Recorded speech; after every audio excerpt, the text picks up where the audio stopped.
বন্যা দুর্গত এলাকায় প্রধানমন্ত্রীর সফর সম্পর্কে পটুয়াখালী জেলার প্রশাসনের প্রস্তুতি জানাতে সরাসরি যুক্ত হচ্ছেন সহকর্মী জহিরুল ইসলাম।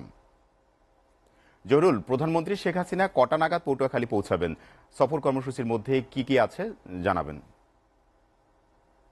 আহ মাননীয় প্রধানমন্ত্রী শেখ হাসিনা কিন্তু আজকে পটুয়াখালীর কলাপাড়ায় বন্যা দুর্গত এলাকা পরিদর্শন করবেন এবং এখানকার যারা দুর্গত মানুষ রয়েছেন জনসাধারণ তাদের মাঝে ত্রাণ সহায়তা বিতরণ করবেন। তারপরে তিনি এখানকার সরকারি কর্মকর্তাদের মিটিং করবেন। আমাদের যে প্রধানমন্ত্রীর কার্যালয়ের সূত্রে যে তথ্য পাওয়া গেছে, আমাদের সেখানে বলা হয়েছে যে 10টা 50 মিনিটে তিনি ঢাকা তেজগাঁও বিমানবন্দর থেকে রওনা করবেন এবং সেখান থেকে হেলিকপ্টার যোগে তিনি পাথরঘাটা এবং মঠবাড়ি এলাকা পরিদর্শন করবেন, বন্যা দুর্যোগ কবলিত এলাকা।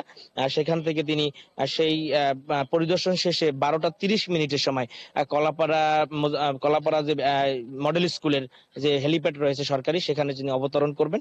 তারপরে এখানে সরকারি মোজাহারউদ্দিন বিশ্বাস কলেজের মাঠে ত্রাণ বিতরণ করবেন এবং ত্রাণ বিতরণের পরে কিন্তু তার সংক্ষিপ্ত কথা বলার বক্তব্যের কথা রয়েছে। তারপরে তিনি এখান থেকে পায়রা তাপবিদ্যুৎ কেন্দ্রের একটি রেস্ট হাউসের বিশ্রাম নেবেন এবং সেখানকার একটি কনফারেন্স রুমে বিভাগীয় কর্মকর্তাদের সঙ্গে কথা বলবেন। আমরা এখন দাঁড়িয়ে আছি মাননীয় প্রধানমন্ত্রী কলাপাড়ার যে হেলিপ্যাডে অবতরণ করবেন সেখানে। এখানকার কিন্তু সম্পূর্ণ প্রস্তুতি সম্পন্ন শেষে এখন প্রশাসন তার অধীর অপেক্ষায় আগ্রহ নিয়ে বসে আছে। এখানকার অত্যাধিক নিরাপত্তা জোরদার করা হয়েছে। পুলিশ ছাড়াও এনএসআই, ডিজিএফআই, অন্যান্য গোয়েন্দা সংস্থা কাজ করছেন।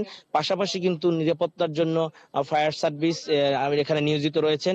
এছাড়াও আমরা দেখতে পাচ্ছি যে পটুয়াখালী জেলার বাহিরেও সকল জেলার সরকারি কর্মকর্তা বৃন্দ এবং বিভাগীয় পর্যায়ে কর্মকর্তারা এখানে অংশগ্রহণ করেছেন এবং তারা ইতিমধ্যেই কিন্তু সভাস্থলে পৌঁছেছেন। আমরা দেখতে পাচ্ছি যে সড়কগুলোতে কিন্তু জনসাধারণের ঢল নেমেছে মাননীয় প্রধানমন্ত্রীকে দেখার জন্য এবং সরকারি মোজাহারউদ্দিন বিশ্বাস কলেজের সামনে যে ত্রাণ বিতরণ করবেন সেখানে তাদের অংশগ্রহণে বিভিন্ন রাস্তায় কিন্তু মানুষের ঢল নেমেছেন। তারা ইতিমধ্যেই সেই সভাস্থলে ত্রাণ বিতরণ যেখানে করবেন সেখানে আসার জন্য তারা নেমেছেন।